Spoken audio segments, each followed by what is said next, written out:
Ladies and gentlemen, the news just broke via Variety, and we are happy to announce right here on ImpactWrestling.com that Grammy Award winner and multi-platinum musical artist Billy Corgan has joined Impact Wrestling as senior producer, creative, and talent development effective immediately. You've spoken about the similarities between the Smashing Pumpkins world and now your creative role in TNA. I just want to focus on your writing specifically, and that is, can you describe how your writing with the Pumpkins has developed or progressed from the angsty young rocker in the 20s to now, and how that ability to adapt or evolve to a changing environment will resonate and benefit with your work with TNA? I think it's a great question. I think ultimately the lesson I've learned is you've always got to write for where you are today. And where that would apply, for example, with TNA is you have to find those storylines and you have to find those ideas that will resonate with the audience today. Everybody's got their sentimental idea of what works for wrestling. I thought it was fascinating, for example, when Paul Heyman talked about how he almost came to TNA, how he would have taken the product in a more MMA direction because he felt that was some of the greatest stories were being told in MMA, and he was going to try to emulate that. And I think that's a very good example of how you can sort of update your thinking into a form that's working. But going back to the Pumpkins part of the question, you always have to know who you are. And I think that at times TNA struggle to know who they are through the different regimes.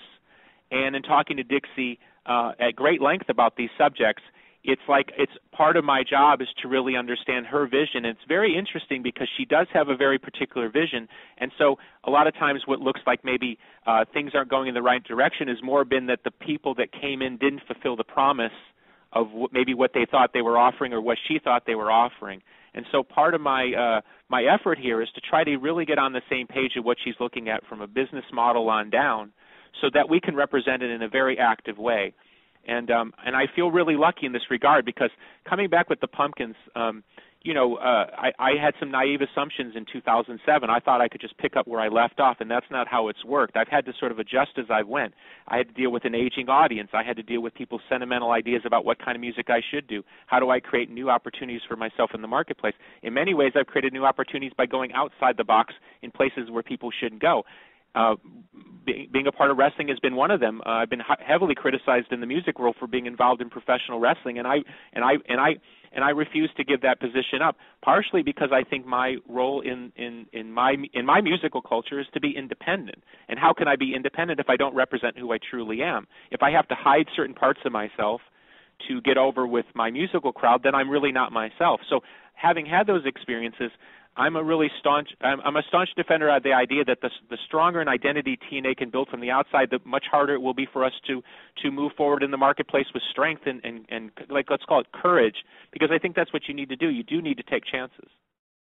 You spoke about, I read that you'd like to, if you got the chance, to bring in modern day focal points such as transgender issues, equal rights. What are some of the advantages and dangers of stepping out of the box and exploring new territory like this, just expanding on from what you said?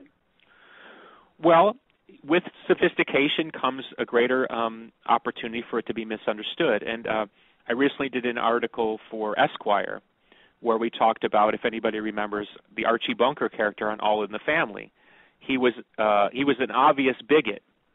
And through his being bigoted, different stories were able to be told because he would, in essence, was sort of a heel. Over time, he became a more sympathetic character as you started to empathize with his own, let's call it, bias. It's not to say his bias was correct. You almost felt sorry for him because he was kind of like an aging man afraid of a changing world. That's a very sophisticated story to tell. Could we tell stories like that in the wrestling ring? Because, and this is a very overly simplistic point, but I hope you follow what I'm saying.